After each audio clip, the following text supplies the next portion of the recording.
Meanwhile, the Department of Health and Human Services has lost track of more than 85,000 children who have been illegally trafficked across our southern border.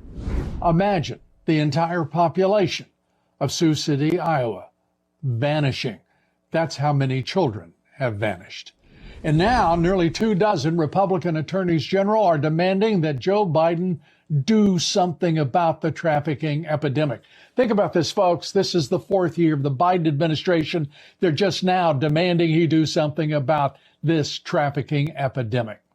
Joining us now to discuss sex trafficking, advocate Jaco Booyens.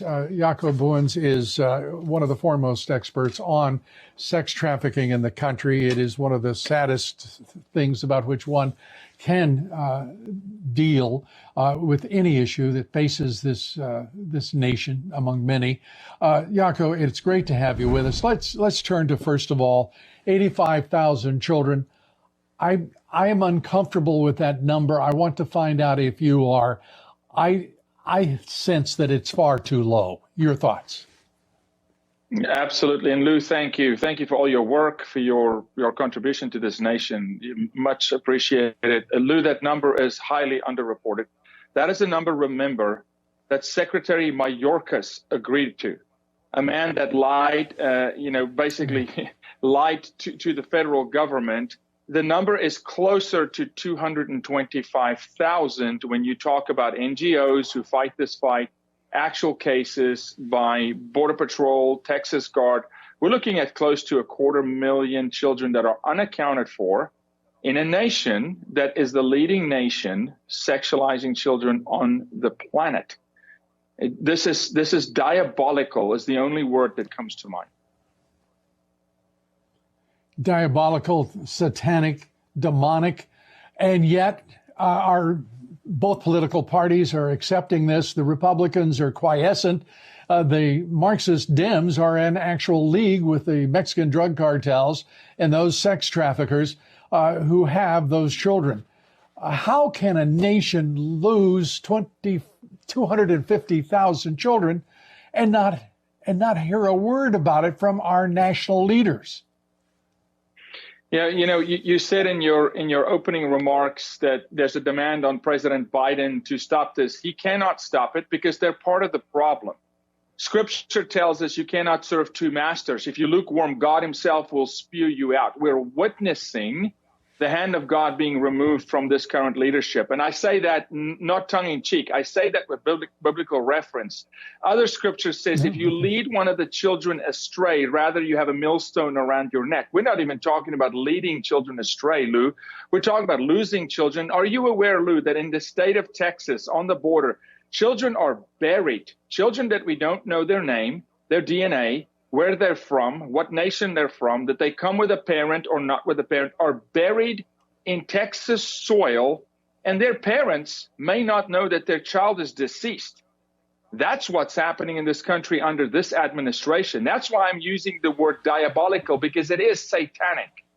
It is the sacrifice of human life. And let's remember, when the cartel is bringing children across the border and the children end up being trafficked, they're not being sold to Venezuelans in the United States. It's sold to the American public. So there's an accountability measure here by the American public to start looking at the political class through a different lens. We have allowed politicians to get elected that do not represent the will of God, the will of the Constitution of the United States, or the will of the people.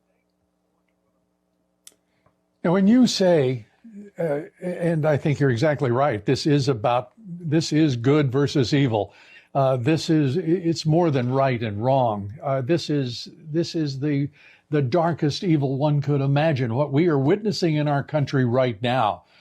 But we are not holding the Marxist Dems, who are responsible for opening that border, for being in league with the Mexican drug cartels, for being in league with the sex traffickers. We are not doing a thing. None of our agencies are pointed at the Democrat Party, because it is their policies, this regime, their policies that are making all of this possible. And what is it going to take for people to understand that the crimes are being committed in this country, that, as you say, and I didn't realize it was that absolute, that the sex trafficking crime is responding to the market for sex trafficking in this country, not in Central or South America. Yeah, look, Lou, as you know better than any of us, supply meets demand in the financial market, right? And so because there is a demand, there is a supply. The cartel knows this. Joe Biden knows this. Trust me, he is briefed. We have briefed this current administration at length. They're very well briefed on what happens to these children when they leave the Roosevelt Hotel at 39 degrees at night in New York City, and they end up on a heat grid, and the mom is forced to sell her body, and later she's forced to sell her child because they can't survive. But they were coerced, brought here by the Joe Biden administration, by cahoots with NGOs in Central America. This is proactive human trafficking. It's on their heads, and we're not holding them accountable. They get a pass. Mayorkas got a pass. This current president is getting a pass because Americans historically, Lou, love to look at shiny objects like the Epsteins and the Weinsteins and the Puff Daddies of the world. And albeit those are real, we have to go after those.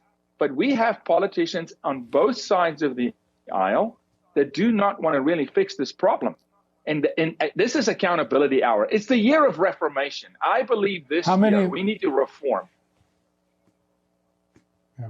I think we must reform. No nation that tolerates this kind of evil has any right to exist. We're losing our right to exist if we abandon children and do so without conscience or guilt or shame. And we have lived too long with this reality, and we have a national media that is complicit along with the Marxist Dems party and this awful, evil regime.